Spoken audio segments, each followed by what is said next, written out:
आपण बघू शकतो की जळगावच्या या ठिकाणी पाचोरा तालुक्यामध्ये काल रेल्वे दुर्घटनेमध्ये अनेक प्रवाशांचा या ठिकाणी मृत्यू झालेला आहे आणि आपण जर बघितलं तर या ठिकाणी जे मृत्युमुखी पडलेले होते त्याच्यापैकी एक कुटुंब या ठिकाणी घटनास्थळी आलेले आहे। आपण जर बघितलं तर त्यांची आई या दुर्घटनेमध्ये मृत्युमुखी पडलेली आहे आणि घटनास्थळी ते कुटुंब या ठिकाणी आलेले आहे। आपण बघू शकतो की त्यांच्यासोबत नेपाळची ती महिला होती आणि त्यांच्यासोबत त्यांची सून या ठिकाणी प्रवास करत होती। मात्र त्यांच्या सुनेच्या डोळ्यासमोर आपण जर बघितलं तर त्या ठिकाणी जीव गेलेला आहे आणि एकंदरीत त्यांचा मुलगा सून आणि इतर नातेवाईक या ठिकाणी आलेले आहे आणि एकंदरीत त्या ठिकाणी त्यांनी त्यांच्या आईच्या अंगावर असलेले जे वस्त्र आहे त्या ठिकाणी घेतलेलं आहे आणि एकंदरीत आपण बघू शकतो की या ठिकाणी त्यांनी त्या ठिकाणी ज्या ठिकाणी त्यांच्या आईचा जीव गेलेला आहे त्या ठिकाणी पाणी टाकलेलं आहे आणि एकंदरीत त्या ठिकाणची माती या ठिकाणी सोबत घेतलेली आहे। आपण बघू शकतो की अतिशय हृदय पिळवून टाकणारी ही घटना या ठिकाणी घडलेली आहे आणि एकंदरीत हा भावनिक क्षण आपण जर बघितला तर अतिशय प्रत्येकाच्या डोळ्यामध्ये त्या ठिकाणी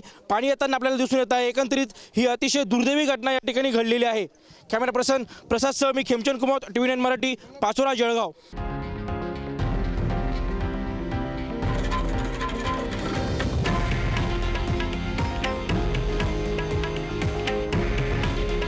हे आहे देशातील नंबर 1 न्यूज नेटवर्क आणि आपण पाहत आहात TV9 मराठी।